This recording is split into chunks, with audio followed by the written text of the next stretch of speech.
మన ప్రభు అయిన యేసుక్రీస్తు పరిశుద్ధ నామములో ఈ వాక్యం వింటున్న ప్రతి వారికి ది ఫాదర్స్ ఫెలోషిప్ తరపున నా హృదయపూర్వకమైనటువంటి వందనాలు. దేవుడు మిమ్మల్ని దీవించునుగాక.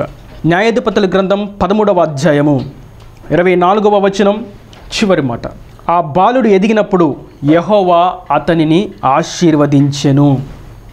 చదివినటువంటి వాక్య భాగంలో యెహోవా అతనిని ఆశీర్వదించెను. ఆశీర్వాదం కొరకు కనిపెట్టుకునేవారు, ఆశీర్వాదం కావాలని ఎదురు చూసేవారు ప్రతి వారి హృదయంలో ఆ వాంఛ ఉంటుంది. అనేకులు ఉంటారు అదే వాంఛతో. అయితే ప్రభువు ఆశీర్వదించకుండా ఎవరు కూడా ఆశీర్వదించబడలేరు. ఇది ఆత్మ సంబంధమైనటువంటి ఆశీర్వాదం. ఇంకా మనం సామెతల గ్రంథంలో చూస్తాం, యెహోవా ఆశీర్వాదము ఐశ్వర్యమునిచ్చును. యెహోవా ఆశీర్వాదం ఐశ్వర్యమునిచ్చును అనే సంగతి ఈ వాగ్దానాన్ని పొందుకున్నటువంటి ఈ మాటను గూర్చి రాయబడినటువంటి వ్యక్తిని గూర్చి చూస్తే మరి అతని దగ్గర అటువంటి సంపద ఏమీ లేదే. అయితే ఈ ఆశీర్వాదము దేవుని శక్తిని గూర్చి, దేవుని అభిషేకమును గూర్చి, దేవుని యొక్క చిత్తాన్ని నెరవేర్చే వాటి గురించి, దేవుని యొక్క ఆత్మీయ స్థితిగతులను గురించి ప్రభు ఇస్తున్నటువంటి వాగ్దానపు ఆశీర్వచనము. ఇక్కడ మనం చూసినట్లయితే ఆ బాలుడు ఎదిగినప్పుడు యెహోవా అతనిని ఆశీర్వదించాను. ఇంతకీ ఆ బాలుడు ఎవరు? అతన్ని ఎందుకు ఆశీర్వదించాడు అని చూసినట్లయితే ఇదే 13వ అధ్యాయంలో మనం చూస్తాం. మనోహ అనేటువంటి ఒక కుటుంబం ఉంది. వారు బిడ్డలు లేనివారు. వారు దేవుని సన్నిధిలో ప్రార్థన చేస్తారు, మాకు బిడ్డలు కావాలని. సరే, ప్రభు ప్రత్యక్షమయ్యాడు. మనోహ యొక్క భార్యకు ప్రత్యక్షమై, ఇదిగో నీకు నేను ఒక కుమారుని ఇస్తున్నాను, అతని పేరు సంసోను. అతడు పుట్టిన నాటి నుండి చివరి వరకు, తుది శ్వాస వరకు నాకు నాజీరుడిగా ఉంటాడు, నాకు ప్రతిష్ఠించబడిన వాడిగా ఉంటాడు అని చెప్పి మనోహ యొక్క భార్యతో ప్రభు మాట్లాడారు. సరే, చెప్పినట్లుగానే గర్భవతి అయింది, కుమారుని కనింది. అయితే పుట్టినటువంటి శిశువు గురించి ప్రభు కొన్ని మాటలను తెలియచేశారు. అదేదనగా, మత్తును కలిగించే వాటిని, ద్రాక్షరసమును స్వీకరించకూడదు, వ్యభిచారము చేయకూడదు, చచ్చిన దాన్ని, అపవిత్రమైన దాన్ని ముట్టకూడదు. మరియు అతి శ్రేష్టమైనటువంటి విషయం ఏదనగా, అతడు పుట్టిన నాటి నుండి అతని తల మీదకి మంగళ కత్తి పడకూడదు, క్షౌరము చేయకూడదు. అతను ఎదుగుతూ ఉండగా, అనగా అతని యొక్క నీలాలు, తన తల వెంట్రుకలు మొలుస్తూ ఉండగా అతని ఆశీర్వాదం పెరుగుతూ ఉన్నదని అర్థం. కాబట్టి అతని తల మీదకి మంగళ కత్తి పడకూడదు అని ప్రభు సెలవిచ్చారు. మనోహ యొక్క భార్యకు, మనోహకు దాని అర్థం అప్పటికి తెలిసి ఉండకపోవచ్చు. కానీ అతడు ఎదుగుతూ ఉండగా యెహోవా అతనిని ఆశీర్వదించెను. ఏ విధంగా ఆశీర్వదించాడు? సంసోను పెద్ద వ్యాపారాలు చేసి డబ్బును గడించాడా? లేదంటే అతని గూర్చి జనాలు గొప్పగా చెప్పునేలాగా ఎత్తైన విగ్రహాలను ఏమైనా కట్టించాడా? లేదంటే కట్టించుకున్నాడా? లేదంటే ఇంకేదైనా చేసి తన పేరు మారుమోగిపోయేలాగా చేశాడా అంటే కానే కాదు. యెహోవా అతన్ని ఆశీర్వదించాడు. ఏ విధంగా ఆశీర్వదించాడు అని చూసినట్టయితే, సంసోను దేవుని యొక్క బలము అనేటువంటి ఆత్మతో నింపబడ్డాడు. ఇది అతనిలో ఉన్నటువంటి నిజమైనటువంటి ఆశీర్వాదము. సంసోను సాధారణమైనటువంటి వ్యక్తి, కానీ ఎప్పుడైతే దేవుని యొక్క ఆశీర్వాదం సంసోనుకు వచ్చిందో సంసోను పరాక్రమశాలిగా మార్చబడ్డాడు. సంసోను యొక్క జుట్టు సాధారణమైనదే, కానీ దేవుడు ఎప్పుడైతే నీవు నాకు నాజీరు చేయబడిన వాడు అని చెప్పాడో నాటి నుండి సంసోను ప్రత్యేకించబడినవాడు. నాజీరు అనగా ప్రత్యేకించబడినవాడు, ప్రతిష్ఠించబడినవాడు, ఒక పని కొరకు ఏర్పరచబడినవాడు, అందరితో కలిసి ఉండేవాడు కాదు, ఇతని వేరు అని నిర్వచనాన్ని, అర్థాన్ని మనం చూస్తాం. ఈ నాజీరు చేయబడినటువంటి సంసోను దేవుని చేతిలో పరాక్రమశాలిగా, బలమైన ఖడ్గముగా నిలబడ్డాడు.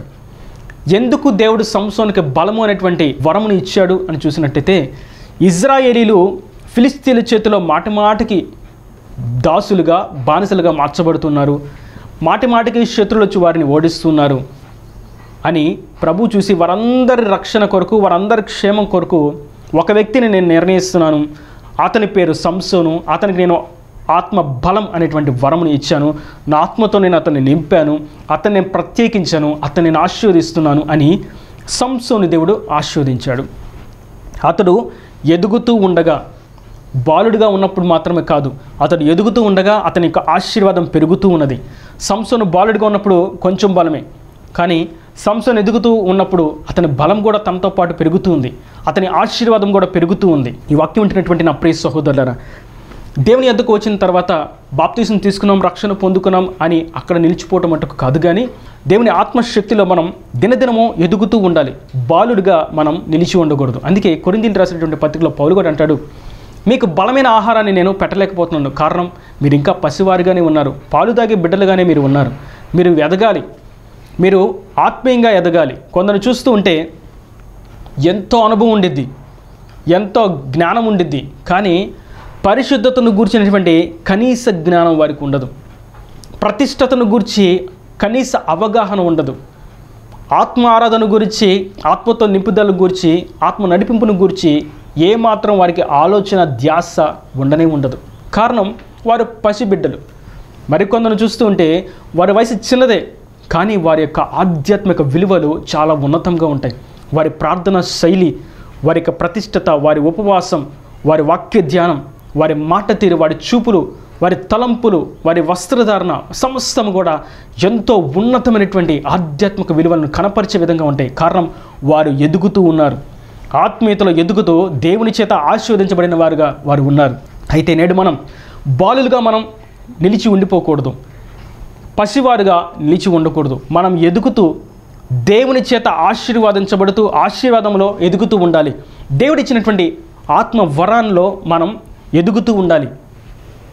దేవుడు ఒక వ్యక్తికి 1 తలాంతు ఇచ్చాడు, మరొక వ్యక్తికి 2 తలాంతులు ఇచ్చాడు, మరొక వ్యక్తికి 5 తలాంతులు ఇచ్చాడు. 1 సంవత్సరం సమయం వారికి వెచ్చించి ఆ తర్వాత మరలా వచ్చి పిలిచి, ఇదిగో నీకు నేను 5 తలాంతులు ఇచ్చాను, ఏం చేశావు? అయ్యా మీరు ఇచ్చిన తలాంతు నేను అభివృద్ధి చేశాను, ఇదిగో మరొక 5 నేను సిద్ధపరిచాను, చేకూర్చాను, 10 నా దగ్గర ఉన్నాయి. ఓకే, గుడ్, బలా, మంచి నమ్మకమైన దాసురా. నీకు 2 ఇచ్చాను, నువ్వేం చేసావమ్మా? అయ్యా మీరు ఇచ్చిన తలాంతు నేను కూడా అభివృద్ధి చేశాను, నాకున్న తలాంతు నేను ఎదిగాను, ఇదిగో 2 4 చేశాను. మంచి దాసుడివి, పక్క నుండు.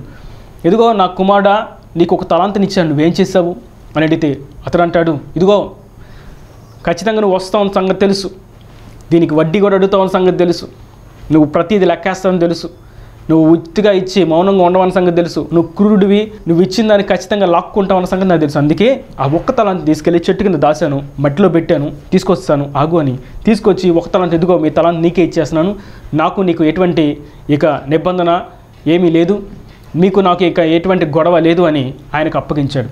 యజమానుడు, నీకు ఇచ్చిన తలాంతులో నువ్వు ఇంకా బాలుడిగానే ఉన్నావు, నీకు ఇచ్చిన తలాంతు నువ్వు ఇంకా పసివానిగానే ఉన్నావు, నీకు ఇచ్చిన వరమును నువ్వు అభివృద్ధి చేసుకోవడానికి ఏమాత్రం ప్రయాస పడనివాడిగా ఉన్నావు, సోమరివాని వలె ఉన్నావు.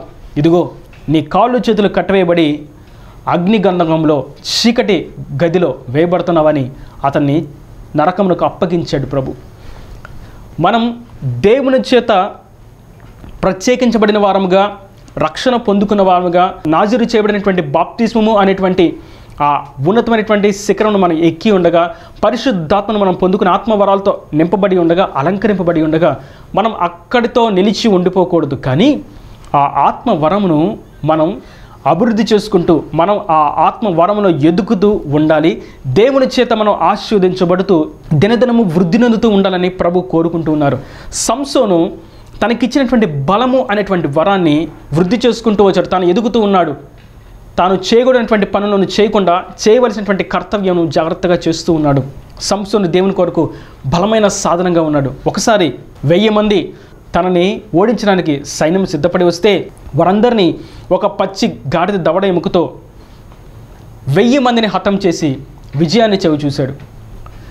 శత్రులు సంసోను మట్టు పెడదాం, సమాధి చేద్దామని ప్రయత్నించి ఆ ఊరిలో మూకుమ్మడిగా వస్తే ఆ ద్వారబంధకాలను, ఎత్తైనటువంటి ఆ తలుపులను తన భుజం మీద ఎత్తుకొని ఎత్తైన శిఖరానికి ఎత్తుకుంటూ వెళ్ళిపోయాడు. ఎవ్వరూ కూడా అతన్ని తాకడానికి, అతని ఎదుట నిలబడడానికి, అతన్ని ఓడించడానికి, అతని ఎదుట మాట్లాడడానికి కూడా సాహసం చేయలేకపోతున్నారు. కారణం సంసోను దేవుడిచ్చినటువంటి వరమును దేవుడిచ్చినటువంటి ఆత్మలో ఎదుగుతూ ఉన్నాడు. అతడు బాలుడుగానే లేనే లేడు. అతను ప్రార్థనలో ఎదుగుతున్నాడు, వాక్య ధ్యానంలో ఎదుగుతున్నాడు, ప్రతిష్టతలో ఎదుగుతూ ఉన్నాడు, దేవుని ఆజ్ఞానుసారంగా జీవించడంలో ఎదుగుతూ ఉన్నాడు. అయితే సంసోను తన స్థిరత్వమును కాపాడుకోలేకపోయాడు.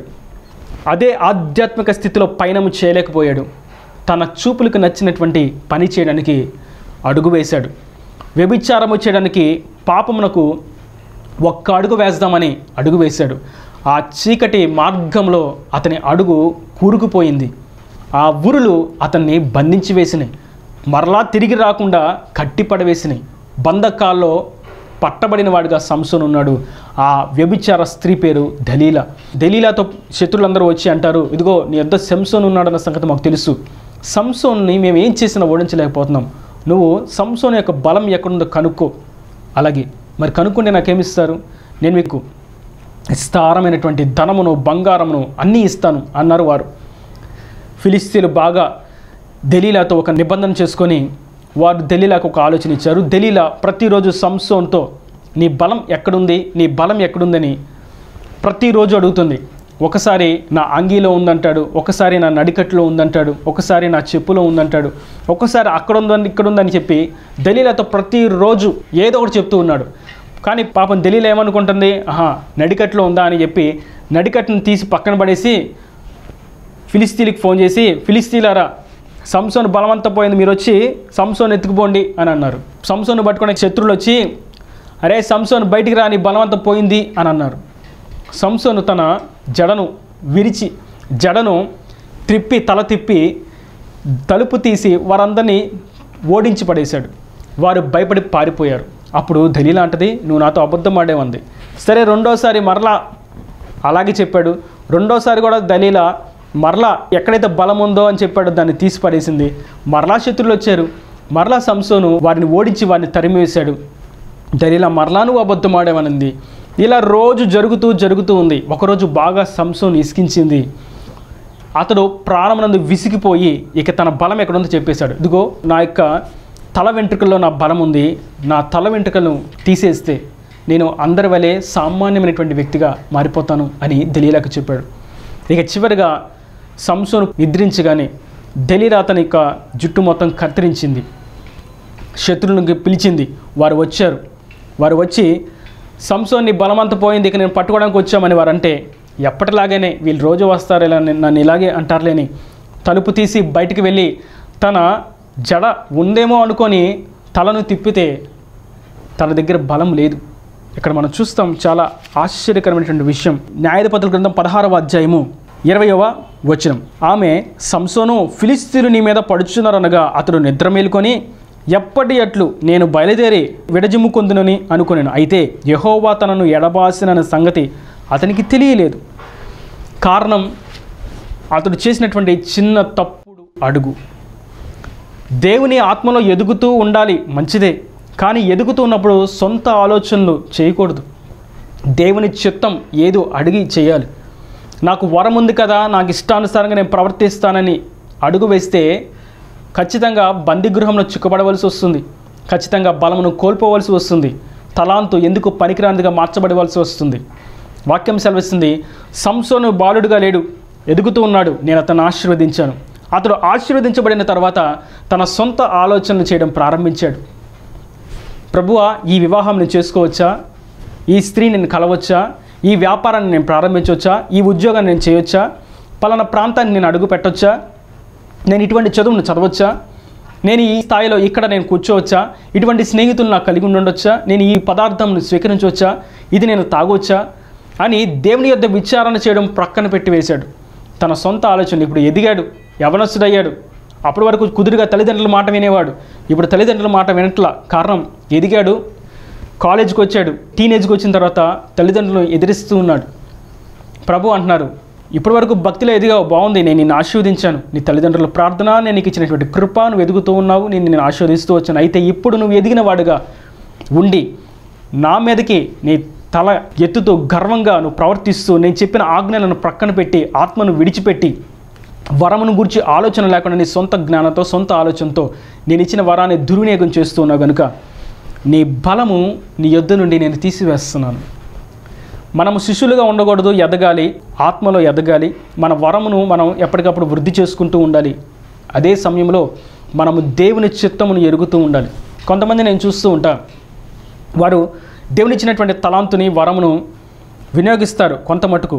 ఆ తర్వాత కొంచెం వారు ఎదిగిన తర్వాత, వారి పేరు కొంచెం మారుమోగిన తర్వాత ఆ తలాంతుని, ఆ వరమును దుర్వినియోగం చేస్తూ, దుర్బోధలు చేస్తూ, జనులను వారి కొరకు తిప్పుకుంటూ, వారికి ఆకట్టుకుంటూ, వారిని ఆకర్షితులు చేస్తూ, దుర్మార్గమైనటువంటి మార్గంలో వారు నడిపిస్తూ, వారి కనులకు గుడ్డితనమును కలుగు చేస్తూ, జీవ మార్గమును తప్పించి నరక మార్గములకు, పాతాళములకు నడిపిస్తూ ఉంటారు.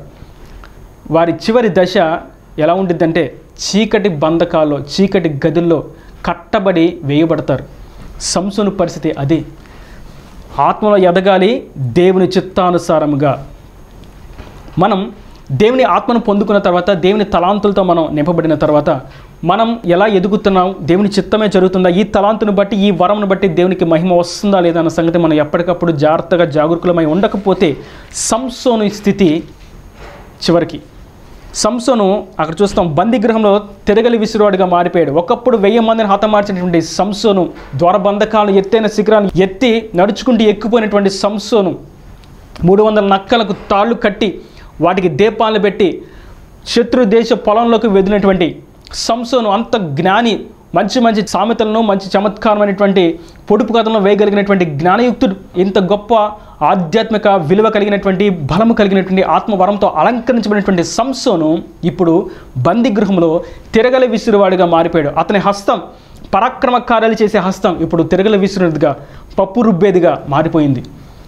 భీకరమైనటువంటి కార్యాలు చేసేటువంటి ఆ చూపులు ఇప్పుడు గుడ్డివిగా మార్చబడిపోయినాయి. ఆ శత్రులు అతని కనులకు గుడ్డితనాన్ని కలుగు చేశారు, అతని కళ్ళను తీసివేశారు, పెరికివేశారు. ఇప్పుడు సంసోను పరిస్థితి సాధారణమైనటువంటి వ్యక్తి కంటే ఇంకా దిగజారిపోయింది. సాధారణంగా బలం లేనివారు, ఆత్మవరం లేనివారు నడివీధుల్లో తిరుగుతున్నారు, వారి పనులు వారు చేసుకుంటున్నారు, వారి కుటుంబం బాగుంది. కానీ సంసోను దేవుని ఆత్మ శక్తిని, ఆత్మ రుచులను ఎరిగి పాపంలో పడిపోవడం చేత సాధారణ మనుషుల కంటే, సాధారణ ఆధ్యాత్మిక విలువల కంటే, లోకంలో ఉన్నవారి కంటే కూడా ఇంకా దిగజారిపోయాడు. ఎంత అవమానం! నేను మనం చూస్తూ ఉంటే అనేకులు ఈ స్థితిలో ఉంటారు. వారు ఒకప్పుడు గొప్పగా ఎదిగిన వారుగా, గొప్పగా దేవునికి సాక్షిగా నిలబడిన వారు నేడు ఎక్కడ ఉన్నారంటే వారి స్వలాభాల కొరకు, వారి వాంఛల కొరకు, వారి కడుపే వారి దేవుడిగా, వారి అలంకారాలకు, వారి గొప్పతనానికి, వారి ఖ్యాతి కొరకు పరిగెడుతూ, ఆ లోకంలో ఉన్నటువంటి వాటి కొరకు ఆశపడుతూ, తృష్ణపడుతూ, వాటి వెనక మరలగొల్పబడుతూ ఉంటారు. సంసోను ఈ పరిస్థితిలో అలాగే నిలిచిపోలేదు. మనం జాగ్రత్తగా గమనించినట్లయితే దేవుడు అతను ఎదుగుతూ ఉండగా ఆశీర్వదించాడు. మనం ఆత్మలో ఇంకా ఎదగాలి ప్రభు అని మనం ప్రార్థన చేస్తున్నప్పుడు దేవుడు మనల్ని ఆశీర్వదిస్తాడు. కానీ పొరపాటున తప్పిదము చేసి అవమానాలు, నిందలు, అపజయాలు వచ్చినాయా? అయితే అక్కడ కూడా మనం నిలిచిపోకూడదు. సంసోనులో ఉన్నటువంటి గొప్ప ఆధ్యాత్మిక లక్షణం ఏదనగా సంసోను తన బలమును కోల్పోయాడన్న సంగతి తెలుసుకొని ఇప్పుడు చేస్తున్నాడు. సంసోను చిన్న ప్రార్థన చేస్తున్నాడు. సంసోనుకి అది చివరి దశ, చివరి గడియ. ఇక కాసేపట్లో సంసోను మరణించబోతున్నాడు. రే సంసోన్, నీ బలమంతా ఏమైపోయింది? మమ్మల్ని అలా ఓడించావు, మా వారిని అలా చంపావు, మమ్మల్ని ఎంత అవమానపరిచావు అని అపహాస్యం చేస్తూ, గేలి చేస్తూ సంసోను కొడుతున్నారు. ఆ యొక్క భవనంలో సంసోను చేతులు కట్టివేసి, ఆ పిల్లర్కి, ఆ స్తంభానికి, ఇటువైపు స్తంభానికి, కుడి ఎడమల స్తంభానికి మధ్యలో కట్టివేసి సంసోను చులకన చేస్తూ, అవమానపరుస్తూ, గేలి చేస్తూ సంసోను ఇష్టానుసారంగా చేస్తూ ఉన్నారు. ఇదన్నీ చూసినటువంటి సంసోను తన చిన్ననాటి జ్ఞాపకాన్ని జ్ఞాపకం చేసుకున్నాడు. ఇదిగో చిన్నవాడిగా ఉన్నప్పుడు నాకు దేవుడు ఎంత బలంనిచ్చాడు. గొర్రెలను తోడేళ్ల చేతిలో నుండి, ఎలుగుబంటి చేతిలో నుండి, సింహాల నోటిలో నుండి ఎంత సులువుగా నేను విడిపించాను. 1000 మంది నేను ఏ విధంగా హతము చేశాను. నేను చేయలేనటువంటి గొప్ప భీకర కార్యాలు దేవుని ఆత్మచేత నేను చేయగలిగాను. ఇప్పుడైతే నేను చేసినటువంటి చిన్న అవిధేయత నేను పాపంలో పడివేసింది. నేను అపవిత్రమైన దాన్ని, అనగా వ్యభిచారమైనటువంటి క్రియలకు వెళ్ళకూడదు. నేను తప్పు చేశానే. నేను నాకున్నటువంటి బలాన్ని, అనగా నా తల నీలాలను, తల వెంట్రుకలను జాగ్రత్తగా కాపాడుకోవాలి, అది కూడా నేను కాపాడుకోలేకపోయానే అని తనలో ఉన్నటువంటి అవిధేయతను ప్రభువు చెంత ఒప్పుకుంటూ, ప్రభువా ఈ ఒక్కసారికి నన్ను జ్ఞాపకం చేసుకోవా అని తన ప్రార్థన విన్నపాన్ని కన్నీటితో విన్నపిస్తున్నాడు. చూస్తాం ఆ విషయాన్ని మనం. న్యాయాధిపతుల గ్రంథం 16వ అధ్యాయము 25వ వచనం. వారి హృదయములు సంతోషంతో నిండి ఉండగా వారు, మనము పరిహాసము చేటుకు సంసోనును పిలిపించుదము రండని సంసోను బందీగృహంలో నుండి పిలువనంపిరి. వారు అతను చూచి గుడి స్తంభముల మధ్యను అతను నిలబెట్టి పరిహాసము చేయగా సంసోను తన చేతిని పట్టుకుని బంటులతో ఇట్లనెను, ఈ గుడికి ఆధారముగా ఉన్న స్తంభములను నన్ను తడవనిచ్చి విడుము, నేను వాటి మీద ఆనుకొందును. ఆ గుడి స్త్రీ పురుషులతో నిండి ఉండెను. ఫిలిష్తీయుల సర్దారులందరూ అక్కడ ఉండిరి. వారు సంసోనును ఎగతాళి చేయగా గుడి కప్పు మీద స్త్రీ పురుషులు రమారమి 3000 మంది చూచుచుండిరి. అప్పుడు సంసోను, యెహోవా ప్రభువా, దయచేసి నన్ను జ్ఞాపకము చేసుకొనుము. దేవా, దయచేసి ఈసారి మాత్రమే నన్ను బలపరచుము. నా 2 కనుల నిమిత్తం ఫిలిష్తీయులను ఒక్కమారే దండించి పగదీర్చుకుని నిమ్ము అని యెహోవాకు మొర్రపెట్టి ఆ గుడికి ఆధారంగా ఉన్న 2 మధ్యస్తంభములలో ఒకదానిని కుడి చేతను ఒకదానిని ఎడమ చేతను పట్టుకొని, నేనును ఫిలిష్తీయులను చనిపోదుముగాక అని చెప్పి బలముతో వంగినప్పుడు గుడి ఆ సర్దారుల మీదను దాని మీద ఉన్న జనులందరి మీదను పడెను. మరణకాలమున అతడు చంపిన వారి శవముల లెక్క జీవితకాలం ముందు అతడు చంపిన వారి లెక్క కంటే ఎక్కువాయెను. సంసోను తన దుస్థితిలో, తన అణగారిపోయినటువంటి అవమానకరమైనటువంటి పరిహాసపరమైనటువంటి జీవితంలో ప్రభువును జ్ఞాపకం చేసుకున్నాడు. నేను తప్పు చేశాను అని ఒప్పుకున్నాడు. నేడు కొందరు చూస్తూ ఉంటే ఎన్ని దెబ్బలు తగిలినా, ఎన్ని ఓటములు వచ్చినా, ఎంత అవమానాలు పాలైనా, ఎంత సాతాను వారిని భ్రమపరుస్తున్నాడని తెలిసినప్పటికీ కొంచెం కూడా పశ్చాత్తాపము, మారు మనసు, ప్రార్థన చేయలేనటువంటి ఆలోచన రానే రాదు. నేను కొందరు చూస్తూ ఉంటా, వారు ఆ స్థితిలో ఎందుకున్నారన్న సంగతి పరిశుద్ధాత్ముడు తెలియచేస్తాడు. వారికి వెళ్ళి మీరు ఇది సరి చేసుకోండి, దేవుడు మీకు సహాయం చేస్తాడు. మీరు దేవుని సేవకుల మీద తిరుగుబాటు చేసిన చేత మీ గర్భాలు మూయబడిని, మీరు సరి చేసుకొని మీ గర్భాలు తెరవబడతాయి. ఇదిగో మీరు అపహాస్యము చేయడం చేత నీ కుటుంబంలో ఈ నష్టాలు వచ్చినాయి, ఇదిగో సరి చేసుకో, అందరినీ ఒకలాగే ప్రేమించు అని చెప్పినప్పుడు వారు దాన్ని అంగీకరించరు. ఎందుకంటే వారు చేసిన తప్పు అన్న సంగతి వారు ఇంకా గుర్తించలేరు. కానీ మనం చేసిన తప్పులను ఎప్పుడైతే మనం గుర్తిస్తామో, ప్రేమించాలి, క్రోధము ద్వేషము ఉండకూడదు, వ్యభిచారము చేయకూడదు, దొంగతనము చేయకూడదు, అన్యాయము చేయకూడదు, మోసపు తీర్పులు తీర్చకూడదు, లంచాలు, వడ్డీ వ్యాపారాలు ఇటువంటి క్రియలు మన దగ్గరికి చేరకూడదు, మద్యపానాలు, డ్రగ్స్, మాదక ద్రవ్యాలు అనేటి వాటి జోలికి మనం వెళ్ళకూడదు, మన చూపులు, తలంపులు, ఆలోచనలు పవిత్రంగా పరిశుద్ధంగా ఉండాలి, హృదయ ఆలోచనలు యథార్థంగా ఉండాలని మనము గుర్తించి అవి ఒకవేళ చేయలేకపోయినప్పుడు అది తప్పు అని గుర్తించి ఆయన వైపుకి తిరిగి ప్రార్థించిన ఎడల మనము కోల్పోయిన దానికంటే రెట్టింపు ఆశీర్వాదాన్ని ప్రభు మనకిస్తారు. ఆ తలాంతు వలన అప్పటి వరకు ఎంత పని జరిగిందో అంతకు మించినటువంటి గొప్ప భీకర కార్యమును ఆయన జరిగిస్తాడు.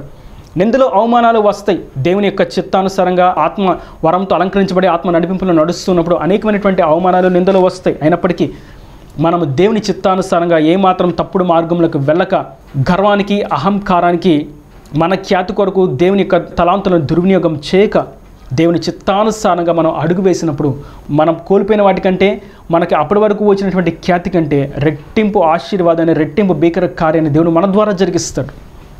సంసోను చివరి దశలో అతని వెంట్రుకలు కట్ చేసినటువంటి శత్రు ప్రాంతంలో, బందీ గృహంలో అతని వెంట్రుకలు మరలా మొలవడం ప్రారంభించబడినాయి. అతడు దేవుని చేత కటాక్షను పొందుకున్నవాడు, అతడు దేవుని చేత క్షమాపణను పొందుకున్నవాడు, కోల్పోయిన వరాన్ని తిరిగి మరలా పొందుకున్నవాడు, దేవుని చేతి చేత నింపబడినవాడు. తను చేయలేను, ఇక నా జీవితం అయిపోయింది అనుకున్న సమయంలో అతడు జీవితకాలంలో జయించినటువంటి జయాలంతటికంటే గొప్ప కార్యాన్ని సంసోను ద్వారా దేవుడు జరిగించాడు. కారణం, సంసోను దేవుని వైపు పశ్చాత్తాపడి తిరిగినవాడు. నేడు మనం ఏదైనా తప్పిదమ్ము చేస్తే ఇది తప్పు అని గుర్తించి ఆయన వైపు తిరగడం ఎంతో శ్రేయస్కరమైనటువంటి పరిస్థితి, విషయం. సంసోను బాలుడిగా లేడు, ఎదుగుతూ ఉన్నాడు. దేవుడు అతను ఆశీర్వదించాడు. సంసోను ఎదిగిన తర్వాత తన సొంత ఆలోచనతో చెడిపోయాడు. చెడిపోయే అవమానాలు పాలై, అపజయాలు పాలైన తర్వాత నేను చేసినది తప్పు అని తాను తెలుసుకొని దేవుని వైపుకు తిరిగాడు. తాను మరలా తన వరమును, తన బలమును పొందుకున్నాడు. దేవుని కొరకు సాక్షిగా నిలబడ్డాడు. నేడు మనం అతన్ని ధ్యానిస్తున్నామంటే అతనికి దేవుడు ఇచ్చినటువంటి తలాంతుని బట్టే, దేవుడు అతనికి ఇచ్చినటువంటి ఆత్మ వరంను బట్టి, ఆత్మ బలాన్ని బట్టి, ఆత్మశక్తిని బట్టి మనం అతన్ని ధ్యానించగలుగుతున్నాం. అతడు పశ్చాత్తాపడి దేవుని యొద్దకు తిరిగి మరలా దేవుని యొద్ద నుండి ఆశీర్వాదాన్ని పొందుకునే స్థితిగతిని బట్టే మనం ధ్యానించగలుగుతున్నాం. నా ప్రియ సహోదరులారా, మనం ఆత్మలో ఎదగాలి, మనకిచ్చిన తలాంతుని దేవుని కొరకు ఉపయోగించాలి. మనం ఎంత ఎదిగినా మన సొంత ఆలోచనలు పనిచేయకూడదు, దేవుని ఆలోచనలను మనం ముందుకు వెళ్ళాలి. ఒకవేళ ఇప్పటికీ ఏదైనా సొంత ఆలోచన చేత అపజయాల పాలై ఉన్నట్లయితే, పశ్చాత్తాపడి దేవుని వైపు తిరిగినట్లయితే దేవుడు మరలా ఆశీర్వదిస్తాడు, మరలా నిలబెడతాడు. ఈయన దేవుని మాటల ప్రతి వారి హృదయంలో నీటికట్టి ఫలింపు చేయను గాక. ఆమేన్. God bless you. తలలు వంచి కన్నులు మూసినట్టయితే మీ కొరకు చిన్న ప్రార్థన. ప్రేమ స్వరూపి కర్ణ కటాక్షం గల తండ్రి, నా ప్రభు ఈ వాక్యాన్ని ప్రతి వారిని మీ నిండాలుగా దీవించండి. ఇంకొక తండ్రి సంసోను గురించి మీరు తెలియజేశారు. తాను బాలుడిగా ఉండటం మట్టుకు కాదు కానీ ఎదుగుతూ ఉన్నాడు కనుకే నీవు అతను ఇంకా ఆశీర్వదించావు. అయితే ఎదిగిన తర్వాత తన సొంత ఆలోచనతో పాపం చేయడం చేత తనకున్నటువంటి బలమును కోల్పోయాడు. అతడు మరలా పశ్చాత్తాపడి నీ వైపు తిరిగినప్పుడు నీవు అతనికి తిరిగి మరలా బలమును అనుగ్రహించావు. నా తండ్రి, ఈ వాక్యం విన్న వారందరూ కూడా ఆత్మలో ఎదుగునట్లుగా సహాయం చేయండి. ఏదైనా తప్పిదమును పొరపాటు జరిగించినట్లయితే దయచేసి క్షమించండి. నీ వైపు తిరిగినట్లుగా పశ్చాత్తాపడినట్లుగా కృప దయచేయండి. రెట్టింపు ఆశీర్వాదాన్ని దయచేయండి. ఇంకా నీ పరిచయను దీవించండి. పరిచయ కొరకు అయ్యా నిలబెట్టినటువంటి అయ్యా నీవు ఏర్పరచుకున్నటువంటి కుటుంబాన్ని మీరు దీవించండి. ఇంకా ఈ టీవీ ఛానల్ వారిని కూడా దీవించండి. ఇంకా నీ పరిచయం నాటికి వృద్ధి నొందినట్లుగా ది ఫారెస్ట్ ఫెలోషిప్ మీరు ఇచ్చినటువంటి నీ పేరు పెట్టి నీ ఆలోచన చొప్పున నీ సెలవు చేత జరుగుతున్నటువంటి ఇక పరిచయను నీ హస్తబలమును ఈ పరిచయ ద్వారా మీరు జరిగించి కుడి ఎడమలకు విస్తరింపజేసి రాకడ రాజ్యాన్ని సిద్ధపరచమని యేసు పరిశుద్ధులను ప్రార్థించి వేడుకుంటున్నాను తండ్రి. ఆమేన్. ఆమేన్.